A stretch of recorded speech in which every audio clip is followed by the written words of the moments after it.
मजीद।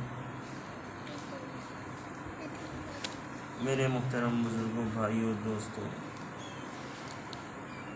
और हमारे इस 40 रोज़ा कोर्स की तमाम शरीक होने वाली वो मस्तूरात जिन्होंने इस कोर्स में हिस्सा लिया और इसके अलावा आज इसके तकमील और मुकम्मल होने के मौके पर उनके साथ आई हुई दीगर मस्तूरात ख़वातीन, मेरी माएँ, बहनें, बेटी,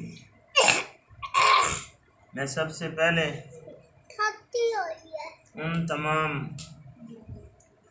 मस्तूरात को, ख़वातीन को जिनमें छोटी उम्र की बच्चियां भी हैं और बड़ी उम्र की मस्तूरात भी हैं, मैं दिल की गहराइयों से मुबारकबाद देना चाहता हूँ। मेरे ख़्याल में तो ज़िंदगी में ये सबसे कीमती लम्हात थे उनके। ज़िंदगी के जितने भी दिन जिसने आज तक गुजारे, उनकी ज़िंदगी के सबसे कीमती दिन थे ये, जो उन्होंने यहाँ पर इस कोर्स के पढ़ने के सिलसिले में गुजारे। दीन का इल्म पढ़ना, पढ़ाना ये कोई छोटी मोटी बात नहीं है, ये बहुत बड़ी सआदत की बात, बहुत बड़ी खैर की बात है। ये यूँ आया हदीस में, इन्नल्लाह व मलाइकतहु व अहलुस समावाति वल अर्ज़ हत्ता नमलतु फी जुहरिहा वल हूतु फिल मा युसल्लूना अला मुअल्लिमिल खैरा अला मुअल्लिमिन नासिल खैरा। अल्लाह भी, उसके फरिश्ते भी, आसमान वाले भी, ज़मीन वाले भी, हत्ता के बिलों में रहने वाली चूंटियाँ और पानी में रहने वाली मछलियाँ तक दीन के पढ़ने पढ़ाने वालों के लिए दुआए रहमत और मग़फ़िरत करती हैं। सहाबा ने पूछा, अल्लाह के नबी, फरिश्तों को क्या पड़ी?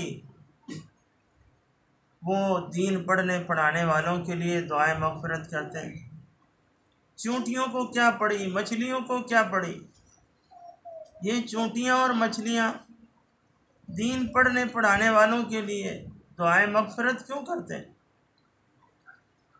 तो अल्लाह के नबी सल्लल्लाहु अलैहि वसल्लम ने इसके जवाब में फरमाया कि जब कहीं भी किसी जगह भी दीन पढ़ा जाता है, पढ़ाया जाता है, तो उसकी वजह से अल्लाह की रहमतें, बरकतें नाजिल होती हैं और उसका फ़ायदा सारी मखलूक़ात को होता है। सारी मखलूक़ात पे, समंदरों में बसने वाली मछलियाँ, बिलों में रहने वाली चूंटियाँ, उनको भी इससे फ़ायदा पहुँचता है। और रसूल है, जब किसी को किसी से फ़ायदा पहुँचता है तो उसके दिल से दुआ ही निकलती है। तो ये बहुत बड़ी बात है जिसको मैंने अर्ज़ किया, ज़िंदगी के कीमती दिन थे ये जो यहाँ पर आपने गुजारे। अल्लाह पाक उसको कबूल फरमाए।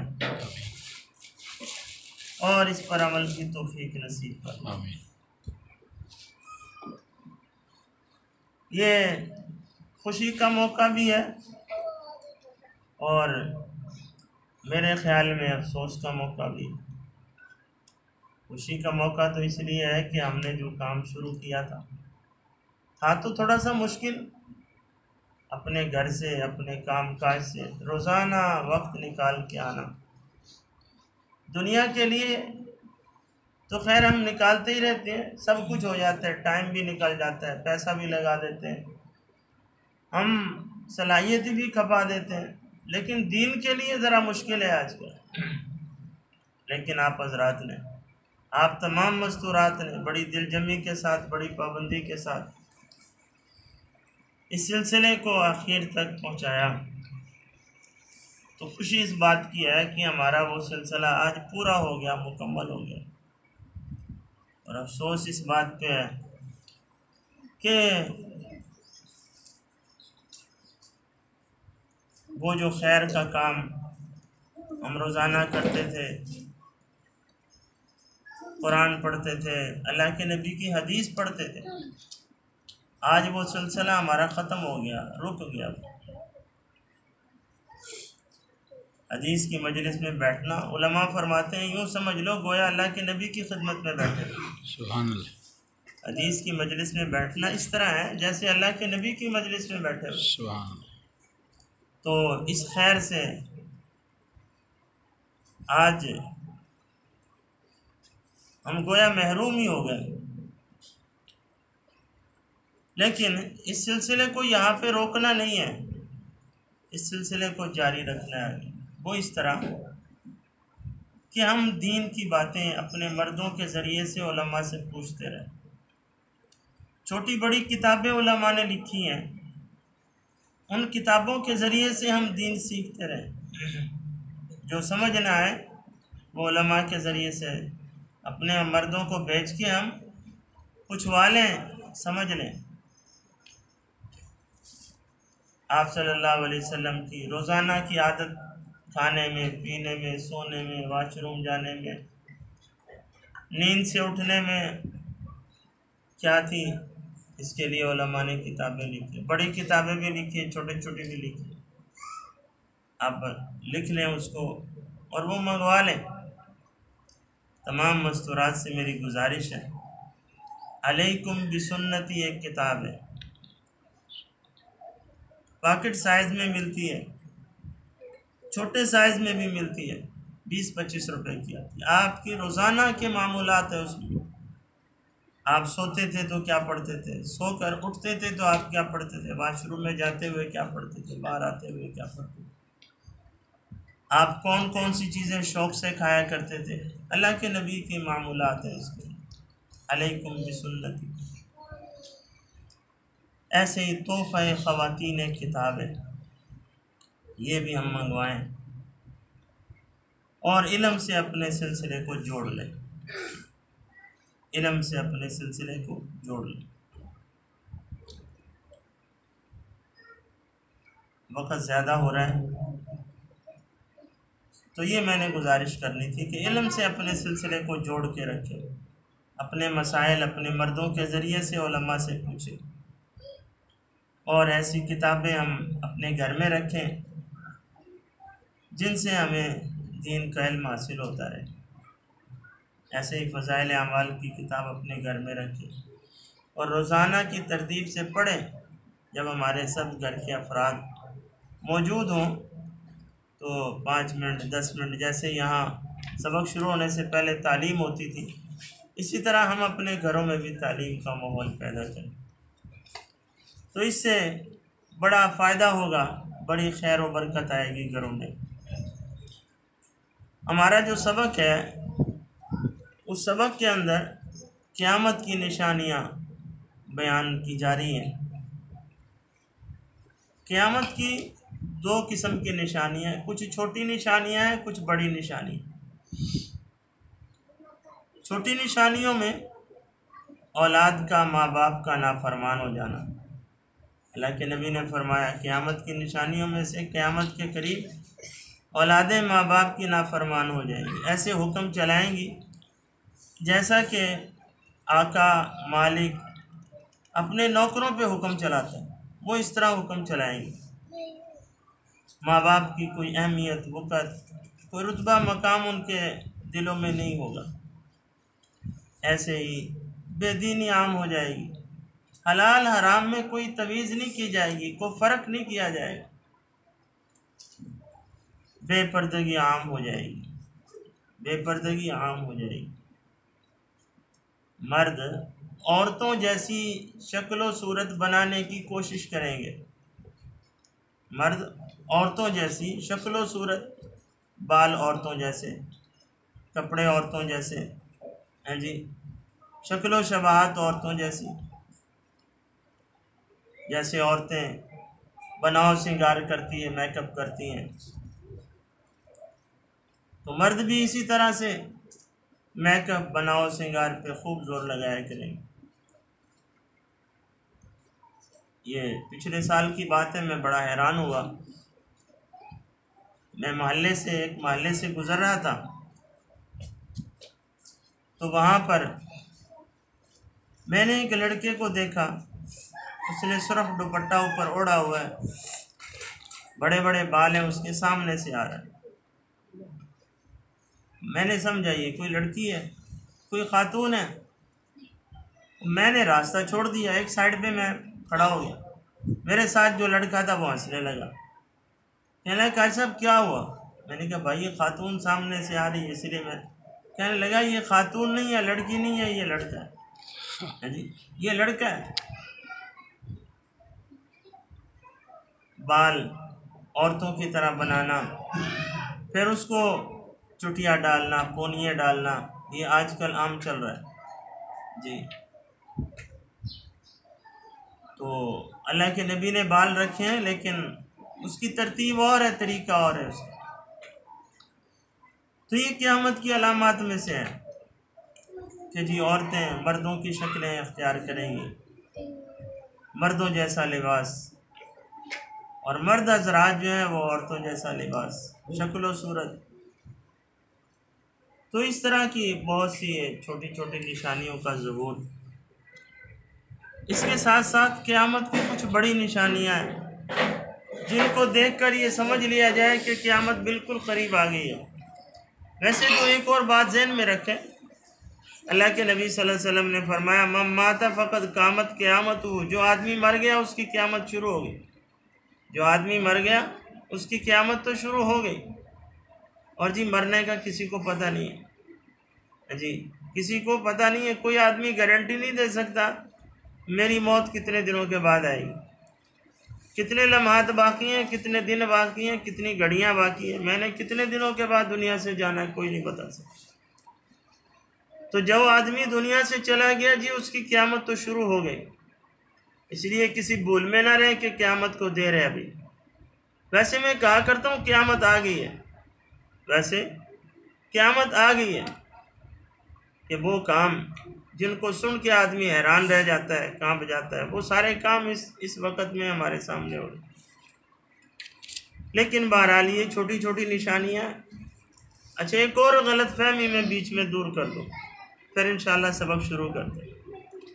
जब क़यामत की निशानियाँ हम सुनते हैं ना, हदीसों में अल्लाह के नबी की ज़बान से निकले हुए अल्फाज जब सुनते हैं, मसलन एक निशानी अल्लाह के नबी ने फरमाया रुब्बा कासियातुन फिद्दुन्या आरियातुन फिल आखिरा। ये भी क़यामत की निशानियों में से बहुत सी औरतें कपड़े पहने हुए होंगी लेकिन हकीकत में नंगी होंगी। यानी कपड़ा इतना चुस्त होगा, लिबास इतना चुस्त होगा कि जिस्म यूं का यूं सारा नज़र आएगा, जिस्म की साख्त नज़र आएगी। या कपड़ा इतना बारीक होगा कि जिस्म की रंगत नज़र आएगी। या कपड़ा पूरे जिस्म पे नहीं होगा, जैसे हाफ बाजुओं को पहनने का रिवाज चल पड़ा। मर्दों की तरह शलवारें जो है वो टखनों से ऊपर आधी पिंडलियों तक। तो इस तरह की बहुत सी निशानियाँ। जब ये निशानियाँ हमारे सामने आती हैं तो फिर कुछ लोग कह देते हैं कि जी वो सारी बातें जो अल्लाह के नबी ने फरमाई वो पूरी तो होनी है ना जी अगली। अजी एक दिन वो पूरी तो होनी है। तो जहन में रखें, अल्लाह के नबी ने जो बताया है वो ख़बरदार रहने के लिए बताया है, बचने के लिए बताया है कि हम इन लोगों का हिस्सा ना बने, हम इनसे बचने की कोशिश करें, इस तरह की ज़िंदगी हम ना गुजारें। इसलिए नहीं बताया कि हम भी उन जैसे ही चाल चलन इख्तियार करना शुरू कर दें। जैसे माँ बाप कहते हैं ना, या कोई बड़ा आदमी किसी को रोकता है, भाई वहाँ ना जाना, आग लगी हुई है। अब वो जो उसको कह रहा है ना जाना, आग लगी हुई है, वो किस लिए कह रहा है, वो किस लिए बता रहा है उसको? वो इसलिए बता रहा है ताकि ये वहाँ ना जाए, आग में जलने से बच जाए। इसलिए नहीं बता रहा कि ये भी वहाँ जाके आग के अंदर छलांग लगा दे। अल्लाह के नबी ने जो ये निशानियाँ बताई हैं कि क़यामत के करीब यूँ होगा, यूँ होगा, यूँ होगा, इसका मतलब ये नहीं है कि हम भी उन लोगों में शामिल हो जाए, बल्कि इसका मतलब ये है कि अगर ऐसे माहौल में कोई आदमी ज़िंदगी गुजार रहा है तो उनसे बचने की कोशिश करे, उन लोगों में शामिल होने की कोशिश करे जो इस माहौल में भी अपने आप को बेदीनी से बचाएंगे। जैसे अभी पढ़ेंगे हम, सबसे ख़तरनाक दौर दज्जाल का दौर होगा, सबसे ख़तरनाक दौर दज्जाल का दौर होगा, उसमें ईमान बचाना मुश्किल हो जाएगा। लेकिन उस ज़माने में भी ऐसे लोग होंगे जो अपने ईमान पे कायम रहेंगे, ऐसे लोग होंगे जो अपने ईमान पे कायम रहेंगे। तो अल्लाह के नबी ने ये जितनी बातें बताई हैं, इसका बताने का मकसद क्या है कि अगर हमारे दौर में हमारे सामने ये चीज़ें ज़ाहिर हों तो हम उन जैसा ना बने, हम उनसे बचने की कोशिश करें, बल्कि उस दौर के अंदर ऐसा तरीका इख्तियार करें जो हमारे नबी ने हमें बताया। तो क़यामत की बड़ी निशानियों में से एक निशानी इमाम मेहदी का ज़ाहिर होना।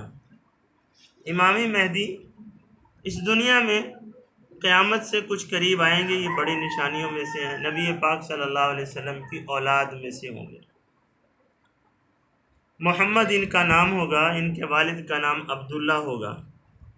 सूरत के एतबार से भी बड़े खूबसूरत होंगे, सीरत और किरदार के एतबार से भी बड़े पाकीज़ा अखलाक के मालिक होंगे, बड़े पाकीज़ा किरदार के मालिक होंगे, बड़े पाकीज़ा किरदार के मालिक होंगे। लीडरों की तरह नहीं कि कहें कुछ करें कुछ, बल्कि सूरत सीरत दोनों एतबार से जनाब इमाम मेहदी अपनी मिसाल आप होंगे उस ज़माने में। दीन के अंदर भी कामिल, इंतज़ाम के अंदर भी कामिल, लीडरी की सारी सिफ़ात उनके अंदर पाई जाएंगी और 40 साल आम आदमी की तरह यहाँ पर ज़िंदगी गुजारेंगे। 40 साल आम आदमी की तरह ज़िंदगी गुजारेंगे, किसी को पता नहीं होगा, लेकिन लोग इस तलाश में होंगे कि इमाम मेहदी ज़ाहिर हों। अब हालात वो आ गए हैं कि इमाम मेहदी ज़ाहिर हों और हम उनके हाथ पे बैत करके कुफ़ार से जंग करें, दीन इस्लाम की जद्दोजहद करें, दीन को सरबुलंद करने की कोशिश करें। वो वक्त आ चुका है, लोग इसकी तलाश में होंगे। चुनाचे 40 साल की उम्र को जब इमाम मेहदी पहुँचेंगे तो तवाफ़ काबा के दौरान तवाफ़ करते हुए मुसलमान उनको पहचान लेंगे, उनकी अलामत और उनकी निशानियों से पता चल जाएगा कि यही इमाम मेहदी हैं। चुनाचे सब लोग उनके हाथ पे बैत करेंगे कि हम आपको अपना खलीफा मानते हैं, हम आपको अपना हुक्मरान मानते हैं, हम आपको अपना बादशाह मानते हैं, आप हमारी क़ियादत करें, हम आपकी सरबराही के अंदर दीन इस्लाम की सरबुलंदी के लिए काम करना चाहते हैं, दीन के लिए काम करना चाहते हैं, आप हमारी सरबराही फरमाएं। चुनाचे इमाम मेहदी मुसलमानों की सरबराही कबूल करेंगे। इमाम मेहदी मुसलमानों की क़ियादत करेंगे और दीन के लिए जद्दोजहद शुरू हो जाएगी, दीन को सरबुलंद करने की कोशिशें शुरू हो जाएंगी। इसी दौरान दज्जाल का ज़ुहूर हो जाएगा।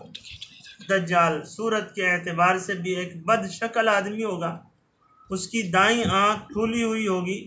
अल्लाह के नबी ने फरमाया कान्नहु इनाबतुन ताफ़ियतुन, जैसे अंगूर होता है फूला हुआ अंगूर, इस तरह की उसकी दाईं आँख, उसकी पेशानी पर काफिर का लफ्ज़ लिखा हुआ होगा। काफ अलिफ फा रा उसकी पेशानी पे लिखा हुआ होगा, लेकिन आम आदमी को नज़र नहीं आएगा, सिर्फ मुसलमान पढ़ सकेगा उसको, काफिरों को नज़र नहीं आएगा। अल्लाह अकबर। काफिरों को नज़र नहीं आएगा, सिर्फ मुसलमान पढ़ सकेंगे। क्यों? इसलिए कि मुसलमान जब कलमा पढ़ लेता है, जब अल्लाह से अपना ताल्लुक़ कायम कर लेता है, तो फिर अल्लाह पाक उसका दिल रोशन कर देते हैं, दिल की आँख खोल देते हैं, अल्लाह दिल की आँख खोल देते हैं। हाँ, दिल के अंदर भी अल्लाह रोशनी पैदा कर देते हैं, जिससे इंसान को सच की, झूठ की, अच्छाई की, बुराई की, नेकी की, बदी की, जन्नत की, दोज़ख की इंसान को पहचान हो जाती है। हर काम जब इंसान करता है तो अल्लाह पाक उसके दिल की आंखें खोलते हैं और उसको पता चल जाता है ये काम मेरे लिए ठीक है कि नहीं है। और जब इंसान शैतानी ज़िंदगी गुजारता है, अल्लाह से मुंह मोड़ लेता है, तो अल्लाह उसकी दिल की आंखें बंद कर देता है। फिर बड़ी से बड़ी बुराई भी उसको बुरी नहीं लगती, बड़ी से बड़ी बुराई भी उसको बुरी नहीं लगती। तो दज्जाल के ज़माने के अंदर भी उसकी पेशानी पे लिखा हुआ काफिर कौन पढ़ेंगे? मुसलमान पढ़ेंगे, चूँकि उनकी दिल की आंखें खुली हुई हैं, दिल की आंखें खुली हुई हैं। और ये भी याद रखो, असल आँखों वाला कौन है? असल आँखों वाला कौन है? आँखों वाला वो नहीं है जो दुनिया देख रहा है जी। असल आँखों वाला वो नहीं है जो दुनिया देख रहा है। जो दुनिया तो देख रहा है, दुनिया की अच्छाई भी वो देख रहा है, दुनिया के फ़ायदे भी वो देख रहा है, दुनिया के नुकसान भी वो देख रहा है। ये उसको पता चलता है यहाँ से पैसा किस तरह कमाया जाता है, ये उसको पता चलता है इस कारोबार में कितना नफ़ा है, सारी चीज़ों का पता चलता है, दीन का पता नहीं चलता। ये नहीं उसको पता नमाज छोड़ने के कितने नुकसान है, ये नहीं पता नमाज पढ़ने का कितना फ़ायदा, कौन से काम से अल्लाह राज़ी होता है, कौन से काम से अल्लाह नाराज़ होता है, ये उसको पता नहीं है। तो समझ लो ये बेचारा आँखों का अंधा है, ये दिल की आँखों का अंधा है। ये इसकी सिर्फ पेशानी की पेशानी की आँखें जो है वो खुली हैं जी, इसकी सर की आँखें खुली हैं, दिल की आँखें बंद हैं इसकी। हकीकत में ये अंधा है, ये नबीना है। कुरान में अल्लाह ने काफिरों के बारे में कहा सुम्मुम बुक्मुन उम्युन, अंधे गूंगे बहरे हैं ये लोग, अंधे गूंगे हैं बहरे हैं, सुम्मुम बुक्मुन उम्युन। तो मैं ये कह रहा था दज्जाल आ जाएगा, शक्ल व सूरत के एतबार से बदशक्ल, किरदार के एतबार से इंतहाई गंदे किरदार का मालिक, लेकिन ईमान वालों के लिए बहुत बड़ी आजमाइश होगी दज्जाल। अल्लाह पाक उसको बहुत बड़ी ढील दे देगा। और से सुनने के बाद अल्लाह पाक उसको ढील दे देगा। वो आसमान की तरफ मुँह करके बादलों को कहेगा बारिश बरसाओ, उसके कहने पर बारिशें बरसेंगी, उसके कहने पर बारिशें बरसेंगी। जो लोग उसको मानेंगे उनके ऊपर फरावानी हो जाएगी, और जो लोग उसका इनकार कर देंगे तो वहाँ की पैदावार, वहाँ की खुशहाली, वहाँ के ख़जाने उसके साथ ही चले आएंगे, और वो लोग बेचारे खाली हाथ खड़े रह जाएंगे। ईमान वाले लोग खाली हाथ खड़े रह जाएंगे। हत्ता कि वो एक आदमी को कहेगा मुझे खुदा मान, वो कहेगा मैं तुझे खुदा नहीं मानता, वो उसको अपने हाथ से कत्ल करेगा। कत्ल करने के बाद फिर वो उसको ज़िंदा करेगा, कहेगा ज़िंदा हो जा, वो ज़िंदा हो के सामने आ जाएगा। अब वो दज्जाल कहेगा अब तो मुझे खुदा मान, मैंने तुझे मार भी दिया, तुझे ज़िंदा भी कर दिया। जैसे मैंने शुरू में अर्ज़ किया, इस ज़माने में भी कुछ लोग अपने ईमान पे कायम होंगे। वो कहेगा अब तो मुझे पक्का यकीन हो गया तू दज्जाल है जी, अब तो मुझे पक्का यकीन हो गया तू दज्जाल है। हम बहुत से मौक़ों पे इस तरह की चीज़ें देख के परेशान हो जाते हैं। कोई आदमी आया, मलंग टाइप, बाबा टाइप आदमी आया, उसने जनाब मिट्टी अपने हाथ में ली, फूंक मारी, उसके हाथों से पानी निकलना शुरू हो गया, उसके हाथों से सफ़ेद दूध निकलना शुरू हो गया। अब हम देख के परेशान हो जाते हैं, क्या समझते हैं ये तो बहुत बड़ा बुजुर्ग है, बहुत बड़ा वली है, ये तो किसी ने कोई इस तरह का काम कर दिया, हम क्या समझते हैं ये तो बहुत बड़ा खुदा है जी, इसके हाथ में तो सब कुछ है जी। और वहाँ जो है जाना आना शुरू हो जाता है। कोई बीमार है तो वो जी अपनी बीमारी के लिए जा रहा है वहाँ पे, कोई बेरोज़गार है तो वो रोज़ी के लिए जा रहा है, कोई बे औलाद है तो वो औलाद के लिए जा रहा है कि जी इसके पास बहुत कुछ है। देखो करामत बरहक है, करामत बरहक है।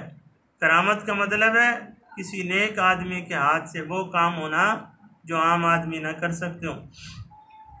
लेकिन करामत कौन सी है और जादू कौन सा है, इसके लिए आदमी का किरदार देखा जाए। एक आदमी नमाज रोज़े का पाबंद है, शरीयत का पाबंद है, हाँ जी, पर्दे का ख्याल करता है, दीन पे अमल कर रहा है, उसके हाथ से कोई ऐसा काम हो रहा है तो ये उसकी करामत है, ये उसकी करामत है। लेकिन करामत का मतलब ये नहीं है कि देखने वाला उसको खुदा समझ ले, बल्कि करामत का मतलब ये है कि उसकी तरह अच्छी ज़िंदगी गुजारने की कोशिश करे। जैसे वो दीन पे चल रहा है, देखने वाला भी दीन पे चलने की कोशिश करे जी, दीन पे चलने की कोशिश करे। ये मतलब नहीं है कि उसी से लेना देना शुरू कर, समझ ले कि इसके हाथ में सब कुछ है, नहीं, बल्कि जैसे वो दीन पे चल रहा है, नेक ज़िंदगी गुजार रहा है, अच्छी, तो देखने वाले भी वैसे ही अच्छी ज़िंदगी गुजारने की कोशिश करें। और अगर एक आदमी नमाज रोज़े का पाबंद नहीं है, दीन का पता ही नहीं है, उसको पाकी नापाकी का पता ही नहीं है, अब उसके हाथ से कोई इस तरह का काम हो रहा है कि जनाब वो जो है वो हाथों से दूध निकाल रहा है, दरख्तों से दूध निकल रहा है जी, ये हो रहा है और वो हो रहा है, लेकिन नमाज एक नहीं पढ़ता, वो पाकी नापाकी का पता नहीं जी, जो उसके मुंह से निकला जी पूरा हो जाता है बस। ये क्या है भाई, ये बुजुर्गी नहीं है, विलायत नहीं है, ये करामत नहीं है, इसके पीछे शैतान का हाथ है, इसके पीछे शैतान का हाथ है। इसको इस्तिदराज कहते हैं, इसको उलमा की ज़बान में इस्तिदराज कहते हैं। तो दज्जाल इस्तिदराज लेके आएगा, अल्लाह उसको खुली छुट्टी दे देंगे, सारी दुनिया का चक्कर लगाएगा, लेकिन मक्के और मदीने में नहीं जा सकेगा, वहाँ पर फरिश्तों का पहरा होगा। जब वो वहाँ पे जाएगा तो फरिश्ते उसको वहाँ से भगा देंगे। और इस ज़माने में अहले ईमान अपने ईमान को बचाएंगे। और इसी दौरान में जब दज्जाल अपना ये सारा सिलसिला कर रहा होगा, ईसा अलैहिस्सलाम का ज़हूर हो जाएगा। हमारा ईमान है ईसा अलैहिस्सलाम अल्लाह के नबी हैं, अल्लाह ने उनको आसमानों पे ज़िंदा उठाया हुआ है, इस वक्त वो आसमानों पे ज़िंदा मौजूद है। क़यामत के करीब दज्जाल के ज़माने में नबी पाक सल्लल्लाहु अलैहि वसल्लम के दीन का प्रचार करने के लिए ईसा अलैहिस्सलाम दुनिया में आएंगे।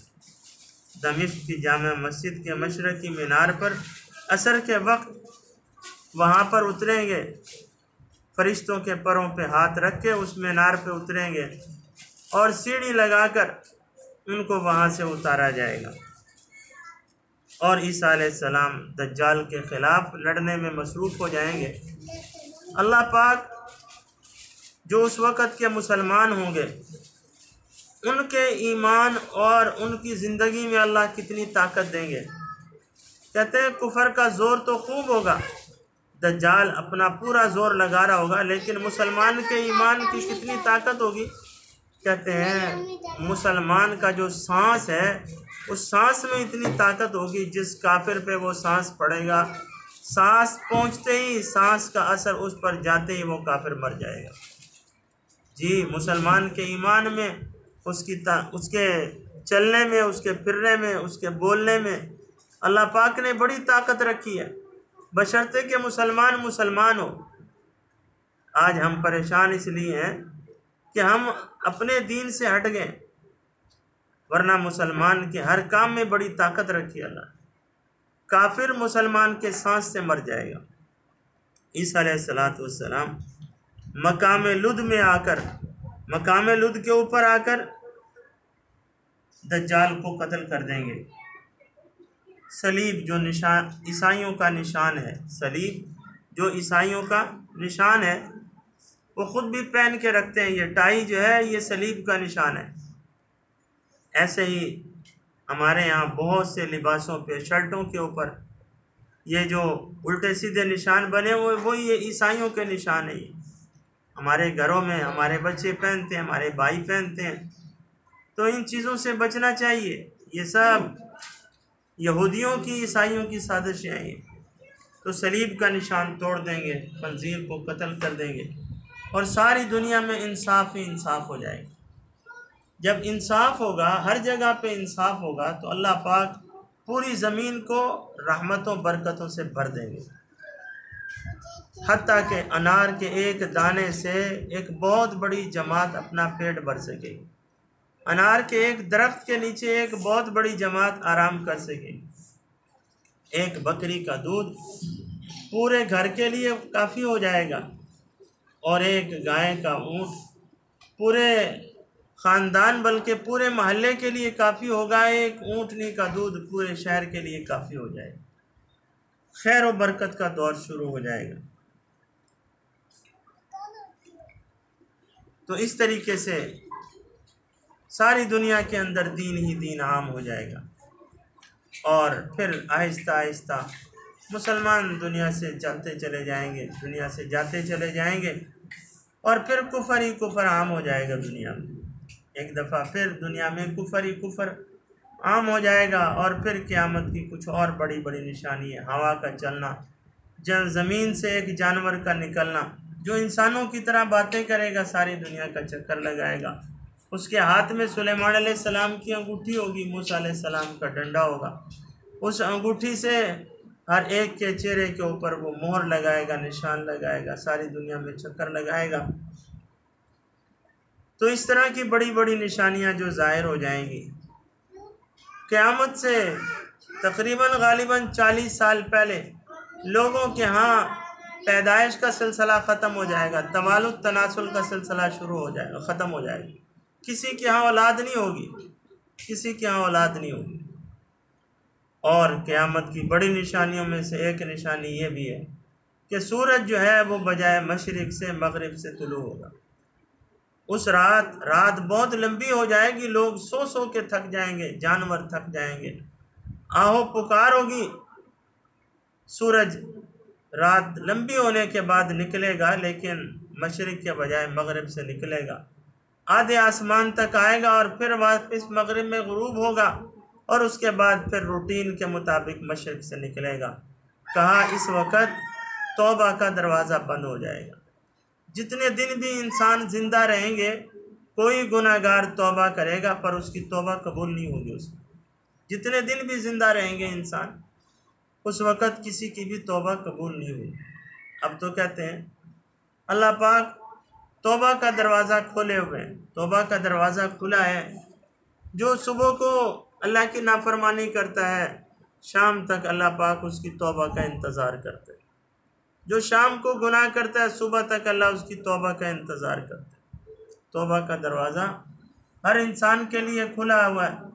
हर इंसान की तौबा का दरवाज़ा कब बंद होगा? जब उसकी मौत का सिलसिला शुरू होगा, जब उसको गरगरा लग जाएगा, सांस रुक रुक के आने लगेगा, इसको गरगरा कहते हैं। इस वक़्त हर आदमी की मौत का जो दरवाज़ा है, तौबा का दरवाज़ा बंद हो जाएगा। फिर उस वक़्त कोई तौबा करेगा भी सही तो तौबा कबूल नहीं होगी। ये तो इनफरादी तौर पर तौबा के दरवाज़े के बंद होने का वक्त, और एक इज्तमाही तौर पर तौबा का दरवाज़ा बंद है। जब सारी इंसानियत के लिए तौबा का दरवाज़ा बंद होगा, वो होगा जब सूरज मगरिब से निकलेगा, मगरिब से तुलू होगा, आधे आसमान पे आके फिर मगरिब में चला जाएगा और फिर रूटीन के मुताबिक अगले दिन मशरिक़ से तुलू होगा। और इस वक्त जो है वो तौबा का दरवाज़ा आम तौर पर सब इंसानों के लिए बंद कर दिया जाएगा। लोग इसी हाल में अपनी ज़िंदगी गुजार रहे होंगे। जी क़यामत आएगी, कुरान कहता है अचानक आएगी, है जी। अचानक आएगी क़यामत, बग़ततन वहुम ला यशऊरून, उनको पता ही नहीं होगा। हाल ये होगा कि लोग उठ के अपने कारोबार के लिए जा रहे होंगे। हाल ये होगा कि जनाब खाना पकाने के लिए मस्तूरात चूल्हे में आग जला रही होंगी। हाल ये होगा दूध निकालने वाला अपने जानवर का दूध निकालने की तैयारी कर रहा होगा कि इसराफील अलैहिस्सलाम को सूर फूंकने का हुक्म हो जाएगा, क़यामत का बिगल बजाने का हुक्म हो जाएगा, और इसराफील अलैहिस्सलाम जो है वो सूर फूंकेंगे, आवाज़ लगाएंगे, और उससे ये दुनिया का सारा निज़ाम दरम बरम हो जाएगा। कुरान में इसकी बड़ी तफसीर है। इदस समाउन शक्कत, यह आसमान फट जाएगा। वहीदल कवाकिबुन तसरत, सितारे जड़ जाएंगे। जनाब दरिया, वहीदल बिहार फुज्जरत, दरिया उबल पड़ेंगे, दरिया बहने लग जाएंगे। 10 माह की हामला ऊँटनियाँ बेयारो मददगार फिरेंगी।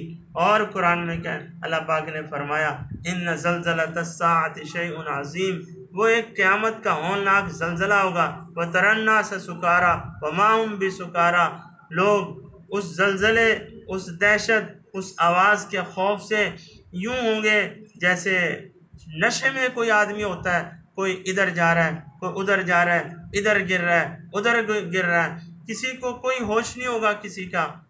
हत्ता के कुरान कहता है, यौम तरौनहा तज़हलु कुल्लु मुर्दिअतिन अम्मा अर्दअत, दूध पिलाने वाली माँ अपने दूध पीते बच्चे को भूल जाएगी। अल्लाह। ये क़यामत का मंजर कायम होगा, इस तरह से क़यामत कायम होगी जी। अल्लाह फरमाते हैं उस वक़्त के आने से पहले पहले अपनी ज़िंदगी बदल लो, अपनी ज़िंदगी बदल लो जी। मैंने बताया ये तो इज्तिमाई क़यामत है, और हर आदमी की क़यामत तो भाई मरते ही शुरू हो जाए, बात फिर लंबी ना हो जाए। किसी इंतज़ार में न रहें, किसी इंतज़ार में न रहें। नौजवान बुढ़ापे की इंतज़ार न करें, मुलाजिम रिटायरमेंट का इंतज़ार न करें, मसरूफ़ लोग फुर्सत का इंतज़ार न करें, फुर्सत का इंतज़ार न करें। किसी इंतज़ार में न रहे कि अभी नई नई शादी हुई है, बच्चे होंगे, बच्चों की शादियां होंगी, बूढ़े होंगे, फिर जाके मरे। किसी भी इंतज़ार में न रहें, किसी भी इंतज़ार। आगा अपनी मौत से कोई बशर नहीं, सामान 100 बरस का पल की खबर नहीं। कहते हैं दुनिया में सबसे बेतबारी चीज़ कौन सी है? जिसकी कोई गारंटी नहीं, सबसे बेतबारी चीज़ इंसान है भाई, सबसे बेतबारी चीज़ इंसान है। और आज हो ये भी क़यामत की निशानियों में से बताया गया, मौतें अचानक आएंगी, अचानक मौतें अचानक आएंगी, ये भी क़यामत की निशानी में से। मुफ्ती रशीद अहमद साहब लुधियानवी रहमतुल्लाह अलैह कराची के एक बुज़ुर्ग थे, वो फरमाया करते थे पहले लोग गिरते थे फिर मरते थे, बीमार हो जाते थे, कोई टूट फूट जाता था, कुछ दिन चारपाई पे पड़ते थे, फिर जाके मरते थे। पहले लोग गिरते थे फिर मरते थे, अब पहले गिरते हैं फिर मरते हैं।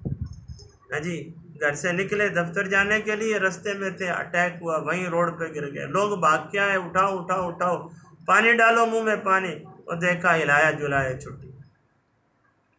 पहले गिरते हैं, पहले मरते हैं, फिर गिरते हैं। मौत पहले आती है ज़मीन पे, बाद में गिरता है। रात को सोए, फिर सोए के सोए रह गए, सुबह उठाने वालों ने उठाया, मुस्तकिल सो गए। हाँ जी, मुस्तकिल तौर पे सो गए, किसी इंतज़ार में न रहे। तौबा कर लेंगे, का अल्लाह अल्लाह करो भाई, इस ज़िंदगी को छोड़ दो, शैतानी ज़िंदगी को छोड़ दो, अल्लाह को मनाओ। कहा जी मनाएंगे, अभी कौन सा हमारी उम्र आ गई, मनाएंगे, अभी तो बड़ा टाइम है, अभी तो बड़ा टाइम है। का टाइम तो 1 मिनट का नहीं है, एतबार तो 1 मिनट का नहीं। इसलिए ये जो टाइम यही है, कहते हैं सांस है तो चांस है, सांस है तो चांस है, जो सांस आ रहा है ये चांस है, ये रुक गया तो चांस भी ख़त्म हो गया। तो क़यामत, उसकी कुछ निशानियाँ ये। आज का हमारा एक सबक था। दूसरा सबक है दुआ जी, जो अगला सबक है वो दुआ है। दुआ क्या है? दुआ बहुत बड़ी इबादत है। दुआ हम तो दुआ कहते हैं ना जी, दुआ है जी, चलो दुआ है। क्या दुआ इबादत है, बहुत बड़ी इबादत है, इतनी बड़ी इबादत है। एक हदीस में मेरे नबी ने फरमाया, अद्दुआ सिलाहुल मुमिन, दुआ मोमिन का हथियार है। क्या मतलब? हर मुश्किल से बचने के लिए लोगों के पास हथियार होते हैं, सामान होते हैं, जिनसे वो अपनी मुश्किलात का मुकाबला करते हैं। मोमिन के पास अपनी मुश्किलात के मुकाबले के लिए क्या चीज़ हथियार है? मेरे नबी ने फरमाया, दुआ हथियार है। मोमिन सबसे बड़ा हथियार दुआ है। मोमिन के पास सबसे बड़ा हथियार दुआ है। मैं फिर कह रहा हूँ, मोमिन के पास सबसे बड़ा हथियार दुआ है। एक हदीस में आया, दुआ ऐन इबादत है। जैसे नमाज इबादत है, रोज़ा इबादत है, दुआ भी एक इबादत है। इतनी बड़ी इबादत है कि उर्दू के शायर ने इसकी अहमियत बताई। दुआएं निगाह मर्द मोमिन से बदल जाती हैं तकदीरें, अगर हो ज़ौक़ ईमा पैदा तो कट जाती हैं जंजीरें। अगर हो ज़ौक़ ईमा पैदा तो कट जाती हैं जंजीरें। जंजीरें कट जाती हैं, बेड़ियाँ कट जाती हैं, अगर ज़ौक़ ईमान पैदा हो। वो एक जगह कहा, यूँ तो पत्थर की भी तकदीर बदल जाती है, यूँ तो पत्थर की भी तकदीर बदल जाती है, शर्त यह है कि उसे दिल से तराशा जाए। शर्त यह है उसे दिल से तराशा जाए। दुआ के ज़रिए कितने बड़े बड़े काम लोगों ने कराए, अल्लाह अकबर। कितने बड़े बड़े काम मेरे नबी की ज़िंदगी से मिलता है। ये मेरे नबी की ज़िंदगी से बदर के मैदान में क्या था? 313 मुसलमान थे, 313, 2 घोड़े, 70 ऊँट, चंद टूटी हुई तलवारें उनके पास थी। और किन से लड़ने जा रहे थे?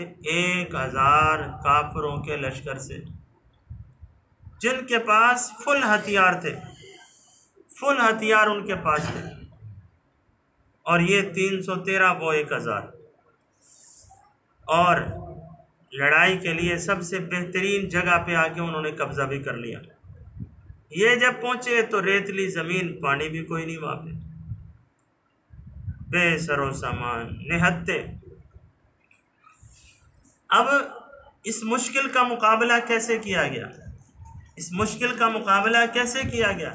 इतना बड़ा मसला, इतना बड़ा मसला, इसका मुकाबला कैसे किया गया? याद रखिए, उसके लिए मेरे नबी ने कौन सा हथियार इस्तेमाल किया? दुआ का हथियार इस्तेमाल किया। दुआ का हथियार इस्तेमाल किया। कुरान कहता है, इस तस्तगीसून रब्बकुम फस्तजाब लकुम अन्नी मुमिद्दुकुम बिअल्फिम मिनल मलाइकति मुर्दिफीन। उस वक़्त को याद करो जब तुम अल्लाह से गिड़गिड़ा कर फरियाद कर रहे थे, गिड़गिड़ा के।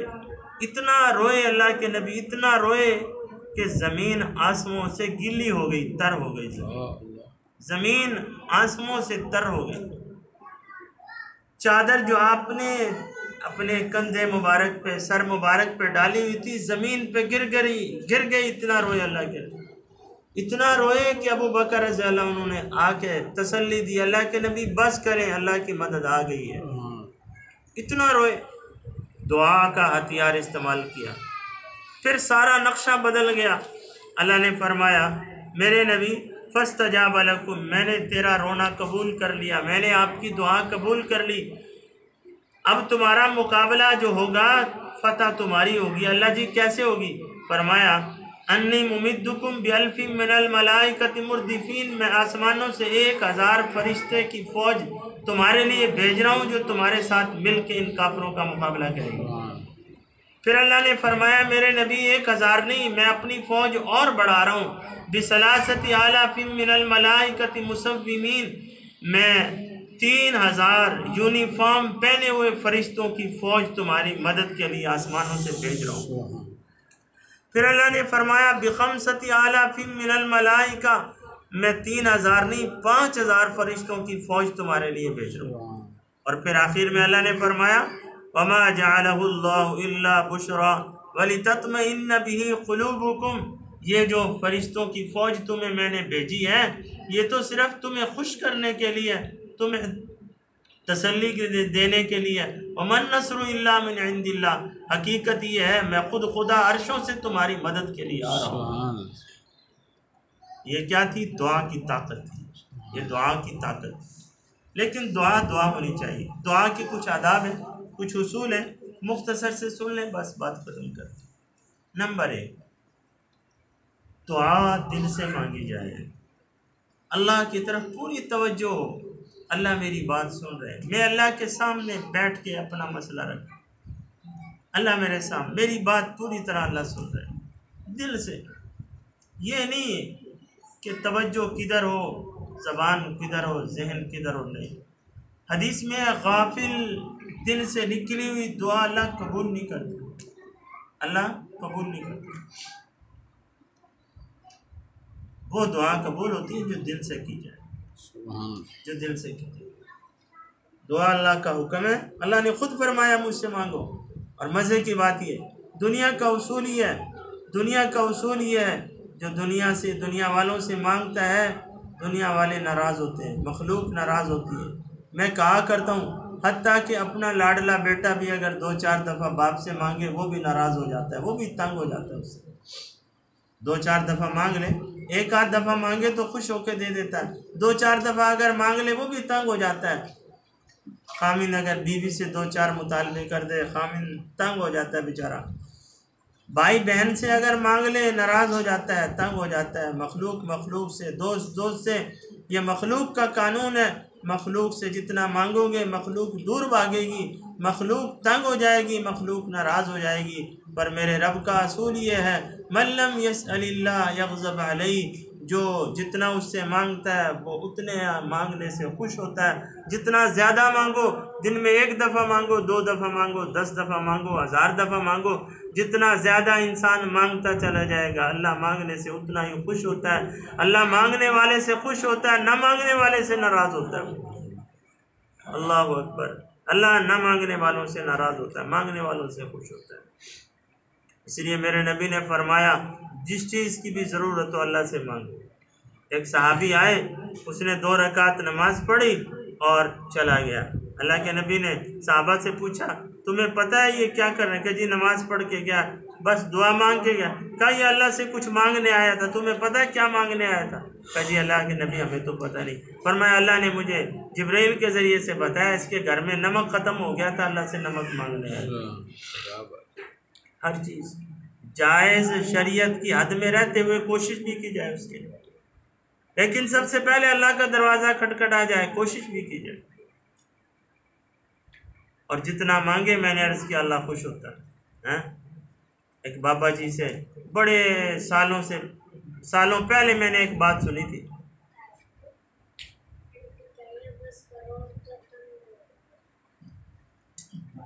कुछ सालों पहले मैंने एक बात सुनी थी एक बाबा जी से, बड़ी प्यारी बात, मुझे बड़ी अच्छी लगी उसकी, बड़ी अच्छी लगी उसकी एक बात। उसने एक शेर सुनाया, एक सादा सा आदमी था, कहता है मांगो उसी से जो देता है खुशी से, देता है फिर कहता नहीं किसी से। हाय हाय, देता है फिर कहता नहीं किसी से। मखलूक से मांगो ना, 10 को सुनाएगा, है जी, 10 को सुनाएगा, बहाने बहाने से सुनाएगा। भाई से मांग ले, मजबूरी में बेचारा मांग ले, 10 को सुनाए, बहाने बहाने से 10 को सुनाए। पर मेरे रब से जितना मांगो किसी को नहीं सुनाता, देने से खुश होता है, देता जाता है, कहता नहीं किसी से। तो दुआ दिल से मांगी जाए, गिड़गिड़ा के मांगी जाए। गिड़गिड़ाना समझते हैं? गिड़गिड़ाने का मतलब ये है, इंसान की आंखें भी रोए, उसका दिल भी रोए, जिस्म का रोआ रोआ रोए, उससे जिस्म का रोआ रोआ रो उठे, तड़प उठे। वो हज्जाज बिन यूसुफ का ज़माना था। हज्जाज बिन, दुआ में कितनी ताकत। हज्जाज बिन यूसुफ का ज़माना था। एक आदमी ना, बैतुल, अंधा आदमी था, नबीना आदमी, बैतुल्लाह में दुआ मांग रहा था, अल्लाह मुझे आंखें दे दे। लेकिन वो मांग ऐसे ही रहा था जैसे मेरे तेरे जैसे लोग, हम जैसे लोग जैसे मांगते हैं ना दुआ में, है जी, देख किधर रहे होते हैं, मांग किधर रहे होते हैं, ध्यान किधर होता है, बात किधर से कर रहे होते हैं, दुआ भी मांग रहे होते हैं। वो बेचारा ऐसे ही मांग रहा था। हज्जाज बिन यूसुफ ने देखा कि इसकी तवज्जो नहीं है दुआ में, बैठा अल्लाह के घर में है और दुआ में तवज्जो नहीं है। अब हज्जाज को हर बंदा जानता था, बड़ा जालिम है। उसने उस बाबे को, उस अंधे को पकड़ा और कहने लगा, ओए मैं हज्जाज बिन यूसुफ हूँ। मैं कौन हूँ? उसको कहा, मैं हज्जाज बिन यूसुफ हूँ, मैं तवाफ के 7 चक्कर पूरे करके आ रहा हूँ। मेरे आते तक अगर तेरी आंखें ठीक ना हुई ना, तेरी गर्दन उड़ा दूंगा मैं। क्या कहने लगा? मेरे वापस आते तक अगर तेरी आंखें ठीक ना हुई ना, तेरी रोशनी वापस ना आए तो तेरी गर्दन उड़ा दूंगा। अब उसको पता था ये हज्जाज है, जो कहता है कर गुजरता है। अब अल्लाह से कहने लगा, अल्लाह पहले तो आंखें गई थी, अब तो जान भी जाने का खतरा है। पहले तो सिर्फ आंखें ही गई थी, अब तो जान जाने का खतरा है। मेहरबानी कर मेरी आंखें दे दे, वरना ये तो हज्जाज है, 7वें चक्कर पे आके मेरी गर्दन उड़ा देगा। उलमा ने लिखा है, अल्लाह कमी बेशी माफ़ फरमाए, 7वें चक्कर पे जब हज्जाज आया तो अल्लाह पाक ने उसकी आंखों की बिनाई वापस की। हाँ, आंखें वापस आई हुई थी। तो गिड़गिड़ा के अल्लाह से मांगा जाए, और खुशी में भी मांगा जाए, परेशानी में भी मांगा जाए। कहते हैं जो आदमी मुतवातिर रोज़ाना हर वक्त हर हाल में, खुशी में, सेहत में, जी खुशहाली में, तंदुरुस्ती में अल्लाह से मांगता रहता है, परेशानी में, बीमारी में, मुसीबत में उसकी दुआ कबूल होती है। जो आदमी खुशहाली में, खुशी में, तंदुरुस्ती में, सेहत में, कारोबार में, जब ठीक ठाक हो, हालात अच्छे हों, तब तो अल्लाह को याद ना करे, जब मुश्किल में आए फिर मांगे तो अल्लाह फरमाते हैं बेवफा है ये तो मतलब परस्त है, मतलब परस्त है जी। इसलिए हर हाल में अल्लाह से हर वक्त मांगा जाए, हर वक्त हर चीज़ अल्लाह से मांगी जाए, अल्लाह से राब्ता बहाल रखा जाए, बहाल रखा जाए जी। जो आदमी आना जाना रखता है जी, तो वो वैसे भी उसकी आवाज़ से भी आदमी को पता चल जाता है ये फला आदमी। और जो सालों साल फ़ोन भी ना करे तो याद दिलाने पर भी आदमी भूल जाता है जी। सालों साल मिले ही ना, फ़ोन भी ना करे, कोई राब्ता ना करे, फिर वो फ़ोन करे, हाँ भाई कौन? का मैं फला बोल रहा हूँ। कौन बोल रहे हैं? भूल जाता है, नाम बताने पर भी नहीं। और कभी ऐसा भी होता है बंदा सामने भी खड़ा हो फिर भी भूल जाता है, क्योंकि राब्ता नहीं। इसलिए अल्लाह से राब्ता रखा जाए, मुसलसल दुआ के ज़रिए से अल्लाह से राब्ता रखें। और ये हमारी किताब के अंदर ही लिखा हुआ है, हमारी इस किताब में सबक में लिखा हुआ है, दुआ के कबूल होने का एक गुर ये भी है कि अपनी ज़िंदगी को ठीक किया जाए। हम मर्द भी औरतें भी ज़बान से गाली गलौज न करें, फजूल बातें न करें, ज़बान से अल्लाह का ज़िक्र करें, पर्दे का ख़याल करें, अपने जिस्म को दूसरों से, गैर महरमों से बचाने की कोशिश करें।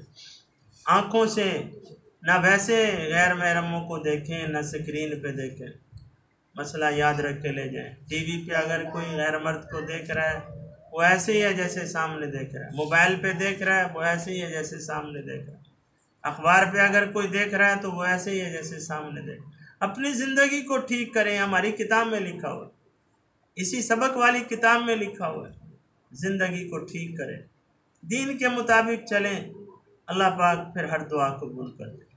और सबसे अहम काम जो है, सबसे अहम काम दुआ की कबूलियत का, बस बात ख़त्म हो गई। सबसे अहम काम कि अपने घर में जो रोज़ी आ रही है ना, रोज़ी जो कुछ खा पी रहे हैं, पहन रहे हैं, बड़ी अहम बात है। जो खा पी रहे हैं, पहन रहे हैं, जो हमारे घर में रोज़ी आ रही है ना, जो हमारे घर में रोज़ी आ रही है, इसका ख्याल करें। ये जायज़ हो, हलाल हो, हराम ना हो, नाजायज़ ना हो, नाजायज़ ना हो, नाजायज़ ना हो। आज हलाल रोज़ी इतनी मुश्किल हो गई है, पता ही नहीं चलता ये चीज़ जायज़ है कि नाजायज़, ये हलाल है कि हराम। रिश्वत का नाम मिठाई, रिश्वत को मिठाई का नाम दे दिया लोगों ने। होती वही रिश्वत है, कजी मिठाई मेरी, मेरी मिठाई है जी। सूद को नफ़े का नाम दे दिया लोगों ने। नफ़ा, प्रॉफिट है जी, ये प्रॉफिट। कमीशन जी, कमीशन, मेरा कमीशन। जो रिज़्क, जो रोज़ी हमारे मर्द कमा के ला रहे हैं, हम उसकी सारी सूरत हाल देखकर हम उलमा से पूछें, अपने मर्दों को बड़े प्यार से, बड़ी मोहब्बत से हम उनको उलमा के पास भेजें कि अपने कारोबार को उलमा पे पेश करो, उनसे जाके पूछो कि इसमें कोई शक्ल नाजायज़ की तो नहीं है, कोई शक्ल नाजायज़ की तो नहीं है। मेरे नबी की हदीस सुनिए, मेरे नबी ने फरमाया, बहुत से लोग लंबा सफ़र करके गए, परागंदा हाल, बिखरे हुए बाल, और बड़ी दूर का सफ़र करके गए। मुसाफिर की दुआ कबूल होती है। बड़ा दूर का सफ़र करके गए और गिड़गिड़ा के, यमुद्दु यदैहि इलस्समा, हदीस के अल्फाज हैं, हाथों को ऊपर उठा के बड़े गिड़गिड़ा के दुआ करते हैं। यकूलु या रब या रब या रब, गिड़गिड़ा के दुआ कर रहा है। लेकिन मतअमुहु हरामुन, मशरबुहु हरामुन, मलबसुहु हरामुन, खाना भी हराम का, पीना भी हराम का, लिबास भी हराम का। फन्ना युस्तजाबु लिज़ालिका, मेरे नबी ने फरमाया, इस हाल में दुआ कबूल कहाँ होगी? कहा जिसके पेट में लुकमा हराम का चला गया, वो बैतुल्लाह में भी खड़ा होकर मांगे, उसकी कबूल नहीं होती। इसलिए दुआ के अंदर इन चीज़ों की रियायत की जाए। ये मैं पढ़ के आपको सुना रहा हूँ जो हमारी किताब में लिखा हुआ। अबू हुरैरा रज़ियल्लाहु अन्हु फरमाते हैं, नबी पाक सल्लल्लाहु अलैहि वसल्लम ने इरशाद फरमाया, जो शख्स अल्लाह ताला से नहीं मांगता, अल्लाह उससे नाराज़ होता है। दुआ के कुछ आदाब बताए जा रहे हैं। नंबर 1, दुआ सिर्फ अल्लाह ही से मांगना। किससे मांगना? सिर्फ अल्लाह ही से जी, सिर्फ अल्लाह ही से मांगना जी, उसी से मांगना। इसके सिवा कभी किसी को हाजत रवाई के लिए ना पुकारना, क्योंकि हाजत रवा सिर्फ अल्लाह है। नंबर 2, गहरे इखलास और कबूल होने की उम्मीद से पूरी तवज्जो, यकसुई, हुजूर कल्ब का मतलब है दिल को हाजिर करना, और आजिज़ी से दुआ मांगना। आजिज़ी से, जैसे छोटा बच्चा अपने माँ बाप से कोई चीज़ मांगता, अकड़ के नहीं मांगता, आजिज़ी से मांगता। अल्लाह से अच्छी उम्मीद रखना, अपने गुनाहों के अंबार पर निगाह रखने के बजाय अल्लाह की बेपाया अफ़्व करम और बेहद हिसाब जूद व सखा पर नज़र रखना। दुआ चुपके धीमी आवाज़ में मांगना, अल्लाह के हुजूर में ज़रूर गिड़गिड़ाना, लेकिन गिरिया और जारी की नुमाइश हरगिज़ ना हो। लोगों के सामने दिखावे के लिए गिड़गिड़ाना, ताकि लोग समझें जनाब बड़ी दुआ का तरीका है इसको। नंबर 5, दुआ मांगते वक्त ज़ाहिरी आदाब का ख्याल करना, यानी तहारत, पाकीज़गी का भी ख्याल रखना। वज़ू करके दुआ मांगना, पाक कपड़े पहन के, है जी, जिस्म पाक साफ़ होना चाहिए, है जी, तहारत और पाकीज़गी का ख्याल करना। नंबर 6, दुआ से पहले कोई नेक काम करना मुस्तहब है, मसलन सदका खैरात करना। कोई मजबूरी है, कोई मुश्किल है, कोई ज़रूरत है, कोई मसला अटका हुआ है, तो असूल ही है कि दुआ से पहले क्या किया जाए? सदका खैरात किया जाए। बीमार है, अपनी बीमारी के लिए दुआ करना चाहते हैं, तो पहले सदका खैरात करें, अल्लाह की राह में किसी गरीब को कुछ दे, फिर दुआ करें, फिर सुन्नत के मुताबिक इलाज करें। ऐसे ही और कोई अदालती मसला है, कोई कानूनी मसला है, उसमें भी पहले सदका करें, फिर 2 रकात नमाज सलातुल हाजत पढ़ के अल्लाह से दुआ मांगे, और फिर कानूनी जायज़ कार्रवाई करें, नाजायज़ से बचें। नंबर 7, ऐसे अल्फाज से दुआ मांगना जिसको खुद समझता हो, बग़ैर समझे हिफ़्ज़ की हुई अरबी दुआओं की बजाय अपनी ज़बान में दुआ मांगना। लोग हज उम्रे पे जाते हैं ना, तवाफ़ के दौरान दुआएं हर चक्कर की लिखी हुई होती है, हर चक्कर की दुआएं लिखी होती हैं, तो अगर उनका तर्जमा समझता हो तो वहाँ पर वो पढ़ना, वरना अपने अल्फाज में चक्कर में दुआ मांगते रहना। ऐसे ही जो भी मुश्किल मसला मसाइल, अपने अल्फाज में दुआ मांगना, और अरबी दुआओं को उलमा से समझ और सीख कर मांगना, उनका मतलब समझ लिया जाए। ये जो किताब आपको दी जा रही है, तो देखने में छोटी सी किताब है ये, लेकिन इसका इंतखाब ये आपकी उस्तानी ने किया, बड़ा अच्छा इंतखाब। पहले मैंने भी इसको कहा कि भाई कोई और किताब दें, आप कोई और किताब सोचें, लेकिन जब मैं ले आया बाद में मैंने सोचा कि बड़ा अच्छा इंतखाब किया। वो जो किताबें और जो दीनी किताब वो तो बंदा एक दफ़ा पढ़ता रख देता है। ये रोज़ाना के एतबार से, मसलन आज सोमवार है, सोमवार के एतबार से सोमवार के दिन हमने किस तरह से दुआ मांगनी है, इसका वजीफ़ा किस तरह से करना है, मंगल वाले दिन किस तरह करना है, बुध वाले दिन किस तरह करना है, दिन वाइज लिखा हुआ है। तो हम दिल को अल्लाह की तरफ मुतवज्जे करके ज़्यादा वक्त दुआ में ना दे सके तो इस वजीफ़े को पढ़ लें, कम अज़ कम इस वजीफ़े को पढ़ लें। और नीचे तर्जमा भी लिखा हुआ है, उस तर्जमे को भी समझने की कोशिश करें। रोज़ाना पढ़ेंगी ना सारी ख़वातीन, जिन को भी ये मिल रही है किताब, सारी ख़वातीन इसको पढ़ेंगी ना इंशाअल्लाह, रोज़ाना के एतबार से समझने की कोशिश भी करेंगी। ऐसे ही दुआ से पहले 8वां अदब है, दुआ से पहले हर किस्म की कदूरतें दिल से निकालना, क्योंकि बहुत सी दुआएं कदूरतें दिल की वजह से रद्द हो जाती हैं। मसलन दूसरे आदमी को बुरा समझना, दूसरे आदमी ने कभी गाली दे दी, कहा इसको कभी माफ़ नहीं करना मैंने, ये वो है जिसने मेरे साथ ये बदसलूकी की थी जी, ये बड़ा गंदा आदमी है, ये बड़ी अजीब औरत है, ये वही औरत है जी, ओ भाई उसने बेचारी ने माफ़ी भी मांग ली आपसे जी, आप उठते बैठते भी लेकिन दिल अभी तक भी साफ़ नहीं हुआ है जी, दिल अभी तक भी साफ़ नहीं हुआ। मैंने इस जुमे में भी एक अपने जुमे में सुनाया था, आपको भी सुना था, भाइयों की आपस में लड़ाई हुई, दीनदार तबका, तो मैं भी अब्बा जी भी उनके पास बैठे हुए थे, बात चल रही थी, तो उनमें से एक कहने लगा ताया बात ये है, बड़े दीनदार लोग थे, कहा हम शादी गमी में इकट्ठे भी होंगे, लें देंगे भी सही, दुआ सलाम भी करेंगे, पर दिल साफ़ नहीं होगा। हाँ जी, दुआ सलाम भी करेंगे, इकट्ठे बैठेंगे भी, पर दिल साफ़ नहीं होगा जी, दिल साफ़ करेंगे तो अल्लाह के यहाँ कबूलियत होगी जी। 8वां अदब लिखा है कि अपने दिल को कदूरतों से साफ़ करना, मखलूक की मोहब्बत से पाक करना, पैसे की मोहब्बत, इंसानों की मोहब्बत कि बस ये है, इसके बगैर तो मैंने मर जाना। हाँ जी, ये हो तो हो वरना ख़त्म। हाँ जी, जिनको अल्लाह ने इंसान के साथ जोड़ा है, जिनके साथ अदब का, एहतराम का, मोहब्बत का हुक्म है, उनसे तो करनी है। बीवी को चाहिए खामिद से मोहब्बत करे, माँ बाप जो है वो औलाद से करे, औलाद माँ बाप से करे, भाई बहन से करे, बहन भाई से करे, ये तो रिश्ते हैं, ये तो रिश्ते हैं। लेकिन आजकल की जो हवा चल रही है जी, कि बस अपनी नज़र एक जगह टिका ली और कहा बस यही हो तो वरना, मखलूक, किसी मखलूक की दिल में मोहब्बत नहीं, कहा अल्लाह दिल में तब आएगा जब सारी मखलूक निकल जाएगी।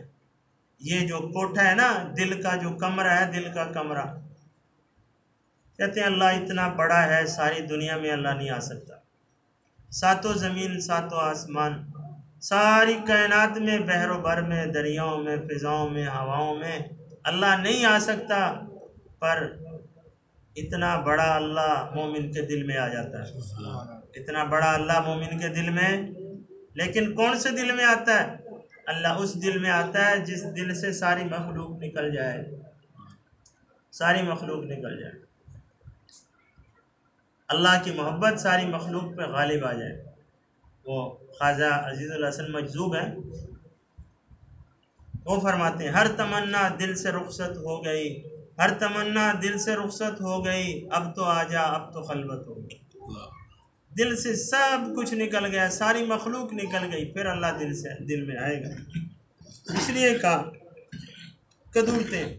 नंबर 9, नेक मकासद के लिए दुआ करने के साथ साथ अपनी ज़िंदगी को अल्लाह की हिदायत के मुताबिक संवारने और सुधारने की भी कोशिश करना, जिसका मैंने अभी जिक्र किया। नंबर 2, दुआ में तंग नज़री और ख़ुद गर्जी से बचना और अल्लाह की आम रहमत को महदूद समझकर इसके फैज़ और बख्शिश को अपने लिए ख़ास करने की दुआ न करना, बल्कि दूसरों के लिए भी दुआ करना। वो सहाबी आए, ए अल्लाह मुझ पे रहम फरमा, मेरे अलावा बस। मेरे नबी ने फरमाया अल्लाह की रहमत को महदूद न कर, सब के लिए दुआ कर। तो अपनी दुआओं में जहाँ हम अपने लिए दुआ करें दूसरों को भी शामिल करें। नंबर 11, अल्लाह ताला से वही कुछ मांगना जो हलाल और पाक हो। हराम और नाजायज़ मुरादों के पूरा होने के लिए खुदा से दुआएं करना और मन्नतें मानना हराम और नाजायज़ है, जो भी हराम काम है। नंबर 12, ये जो भागने दौड़ने का रिवाज चला हुआ है, पसंद नापसंद का रिवाज चला हुआ है जी, नाजायज़ तरीके से ताल्लुक़ कायम करके फिर अल्लाह से मांगना है जी। कुछ लोग तो फिर एतकाफ़ भी इसी नीयत से बैठते हैं और जनाब बहुत से काम इसी नीयत से करते हैं। अपनी पसंद को अल्लाह की पसंद पे छोड़ दिया जाए। अल्लाह जो मेरे हक़ में, इस लाइन में जो मेरे हक़ में बेहतर है वो कर। 12, दुआ की कबूलियत का दिल में मुकम्मल यकीन रखना, क्योंकि मोमिन जब कोई दुआ मांगता है तो 3 सूरतों में से किसी एक सूरत में वो दुआ ज़रूर कबूल होती है।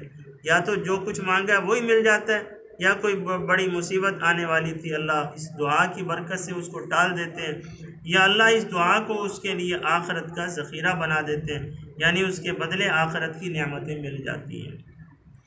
नंबर 13, सिर्फ मुसीबत और परेशानी की हालत में दुआ न मांगना, बल्कि आफ़ियत की हालत में भी दुआ मांगना, क्योंकि जो शख्स आफ़ियत की हालत में नहीं मांगता उसकी दुआ मुसीबत के वक्त भी नहीं सुनी जाती। मैंने जैसे अभी बताया। कबूलियत दुआ के औकात और मकामात का ख़ास ख्याल रखना, क्योंकि ख़ास औकात और मकामात पे दुआ मांगने में कबूलियत के आसार ज़्यादा हैं। कुछ वक्त ऐसे हैं जहाँ पर दुआ ख़ास तौर पे कबूल होती है। मसलन फ़र्ज़ नमाज़ों के बाद दुआ, फ़र्ज़ों के बाद दिल लगा के गिड़गिड़ा के दुआ की जाए।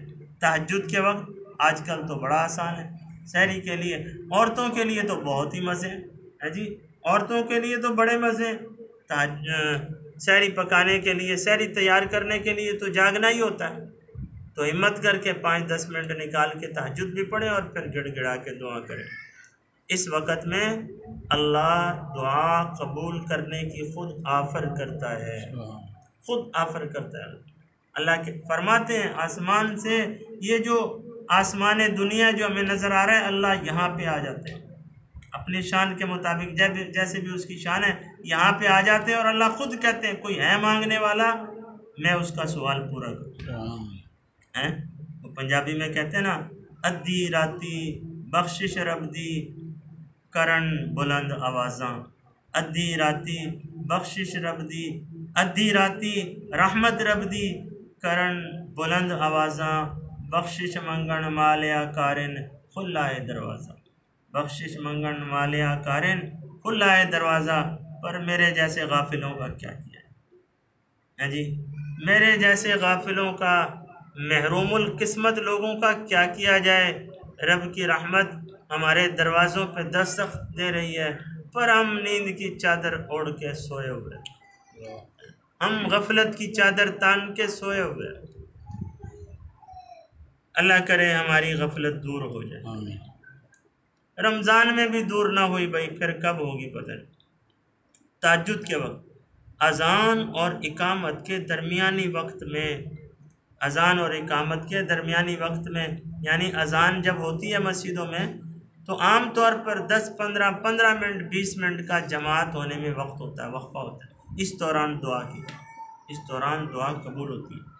ख़त्म कुरान के मौके पर किसी ने कुरान पाक पढ़ा जी, जैसे अब रमज़ान में बहुत से लोग पढ़ते हैं, कोई एक पढ़ता है, कोई 2-3, जब कुरान पढ़ लें, मुकम्मल कर लें, तो ये भी दुआ की कबूलियत का वक्त है। इसमें खूब ये वक्त सुने, जुमे के दिन असर से लेके मगरिब तक, असर से लेके मगरिब तक का वक्त, ये दुआ की कबूलियत का वक्त है जी।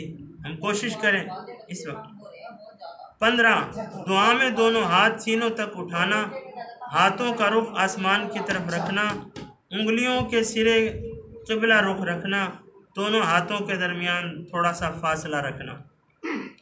दुआ 3 मरतबा मांगना, दुआ में सब, यानी हर चीज़ 3 मरतबा। दुआ में सबसे पहले अपने गुनाहों से तौबा करना, अल्लाह की दरबार में अपनी ज़रूरत और हाजत रखने से पहले उसकी हम्दो सना करना। अल्हम्दुलिल्लाहि रब्बिल आलमीन वल आक़िबतुल मुत्तक़ीन वस्सलातु वस्सलाम। इस तरह अल्हम्दुलिल्लाह, दुआ में पहले अल्लाह की तारीफ़ करना, ए अल्लाह तो खालिक है, मालिक है, इस तरह। दुआ के शुरू, दरमियान और आखिर में दरूद शरीफ पढ़ना। दुआ हमेशा अपनी ज़ात से शुरू करना, पहले अपने लिए मांगना फिर दूसरों के लिए मांगना। दुआ के अख्तिताम पर दोनों हाथ चेहरे पर फेरना। दुआ में नेमतें तलब करने के साथ नागहानी यानी अचानक आफतों से अल्लाह की पनाह मांगना और अपने दुआओं पर इस्तिग़फ़ार भी करते रहना।